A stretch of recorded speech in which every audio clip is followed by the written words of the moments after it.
Hi all, welcome back to my channel. ಇವತ್ತಿನ recipe ಬಗ್ಗೆ ಹೇಳೋದಾದರೆ ಉತ್ತರ ಕರ್ನಾಟಕದಲ್ಲಿ ಮಾಡುವಂತಹ ಸ್ನ್ಯಾಕ್ಸ್ ಅಂತಲೇ ಹೇಳ್ಬೋದು. ಹೌದು, ನಾನಿಲ್ಲಿ ಈರುಳ್ಳಿ ಬೋಂಡನ ಯಾವ ರೀತಿಯಾಗಿ ಮಾಡೋದು, ಹಾಗೆಯೇ ನಾನು ಫಾಲೋ ಮಾಡುವಂತಹ ಕೆಲವೊಂದಿಷ್ಟು ಟಿಪ್ಸ್ ಮತ್ತು ಟ್ರಿಕ್ಸ್ಗಳನ್ನು ತಿಳಿಸ್ಕೊಡ್ತಿದ್ದೀನಿ. ಹಾಗಿದ್ರೆ ಬನ್ನಿ ರೆಸಿಪಿನ ಸ್ಟಾರ್ಟ್ ಮಾಡೋಣ. ಮೊದಲಿಗೆ ನಾನಿಲ್ಲಿ 2 ಈರುಳ್ಳಿನ ತೊಗೊಂಡಿದ್ದೀನಿ. ಅದನ್ನು ಕೂಡ ನಾನು ಸಣ್ಣದಾಗಿ ಕಟ್ ಮಾಡ್ಕೊಂಡಿದ್ದೀನಿ.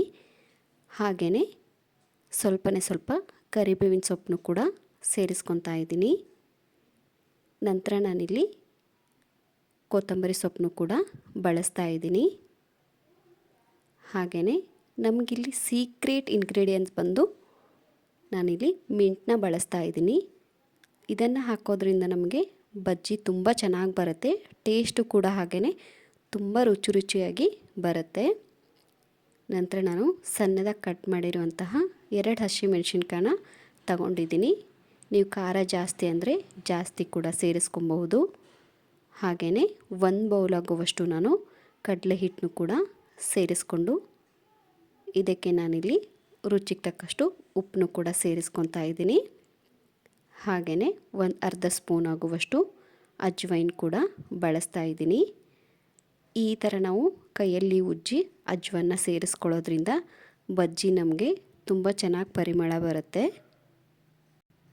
ಹಾಗೆಯೇ ನಾನು ಇದಕ್ಕೆ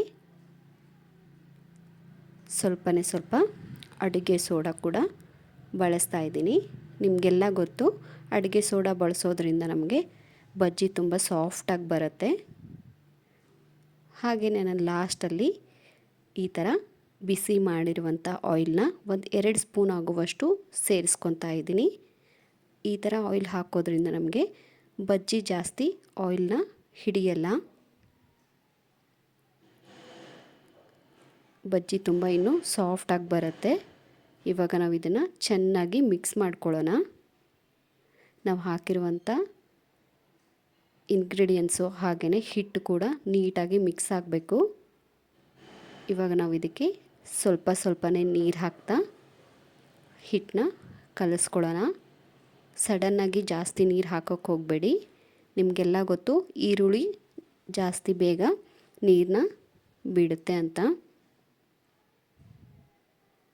ನೋಡಿ, ಇಷ್ಟು ಗಟ್ಟಿ ಆದರೆ ಸಾಕು. ಇದನ್ನು ಒಂದು 5 ನಿಮಿಷ ನಾವು ಹಾಗೆ ನೆನೆಯೋಕ್ಕಿಡೋಣ. ನೀವಿಲ್ಲಿ ನೋಡ್ತಿರ್ಬೋದು, ನಮ್ಗೆ ಆಲ್ರೆಡಿ 5 ನಿಮಿಷ ಆಗಿದೆ. ಹಾಗೆಯೇ ಹಿಟ್ಟು ಕೂಡ ತುಂಬ ಚೆನ್ನಾಗಿ ನೆಂದಿದೆ. ನೀವು ಅಲ್ಲಲ್ಲಿ ನೋಡ್ತಿರ್ಬೋದು, ಈರುಳ್ಳಿ ಕೂಡ ತುಂಬ ಚೆನ್ನಾಗಿ ನೀರನ್ನ ಬಿಟ್ಟಿದೆ. ಇವಾಗ ನಾವು ಇದನ್ನು ಚೆನ್ನಾಗಿ ಕಲಿಸ್ಕೊಳ್ಳೋಣ. ಕಲಿಸ್ಕೊಂಡು ಈ ಕಡೆ ನೀವಿಲ್ಲಿ ನೋಡಿ, ನಮಗೆ ಆಯಿಲ್ ಕೂಡ ಬಿಸಿಯಾಗಿದೆ. ಬಿಸಿಯಾಗಿರುವಂಥ ಆಯಿಲ್ಗೆ ಒಂದೊಂದೇ ಬೋಂಡ ಹಾಕ್ತಾ ಹೋಗೋಣ. ನಿಮ್ಮ ಕೈಯಲ್ಲಿ ಈ ಥರ ಬೋಂಡ ಹಾಕಕ್ಕೆ ಬಂದಿಲ್ಲ ಅಂದರೆ ಸ್ಪೂನ್ ಕೂಡ ನೀವು ಯೂಸ್ ಮಾಡ್ಕೊಬಹುದು. ನಾವಿಲ್ಲಿ ಮೀಡಿಯಮ್ ಫ್ಲೇಮಲ್ಲಿಟ್ಟೆ ಬೋಂಡನ ಮಾಡ್ಕೊಬೇಕಾಗತ್ತೆ. ಹೈ ಫ್ಲೇಮಲ್ಲಿ ಇಡೋಕ್ಕೆ ಹೋಗಬೇಡಿ, ಇಲ್ಲಾಂದರೆ ಒಳಗಡೆ ನಮಗೆ ಬಜ್ಜಿ ಫುಲ್ ಹಸಿಯಾಗಿರುತ್ತೆ.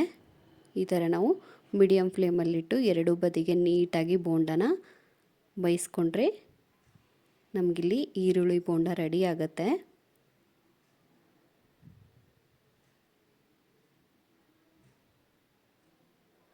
ನೋಡಿ, ನೀವಿಲ್ಲಿ ನೋಡ್ತಿರ್ಬೋದು, ನಮಗೆ ಇಲ್ಲಿ ಬೋಂಡ ಕೂಡ ರೆಡಿ ಆಯಿತು. ಇವಾಗ ನಾವು ಇದನ್ನು ಈಸಿಯಾಗಿ ಸರ್ವ್ ಕೂಡ ಮಾಡ್ಕೊಬಹುದು. ನೋಡಿ ಎಷ್ಟು ಸಾಫ್ಟಾಗಿ, ಹೊರಗಡೆ ಅಷ್ಟೇ ಕ್ರಿಸ್ಪಿಯಾಗಿ ನಿಮಗೆ ಬೋಂಡ ಬಂದಿದೆ ಅಂತ. ಸೊ ಹಾಗಿದ್ರೆ ಯಾಕೆ ವೇಟ್ ಮಾಡ್ತಿದ್ದೀರಾ? ಇವಾಗಲೇ ಹೋಗಿ ರೆಸಿಪಿನ ಟ್ರೈ ಮಾಡಿ. ಹೇಗಿತ್ತು ಅಂತ ಕಮೆಂಟ್ ಸೆಕ್ಷನಲ್ಲಿ ಕಮೆಂಟ್ ಹಾಕೋದನ್ನು ಮರಿಬೇಡಿ. ಇದೇ ಥರ ನನ್ನ ವಿಡಿಯೋಗೆ ಸಪೋರ್ಟ್ ಮಾಡ್ತಾಯಿರಿ.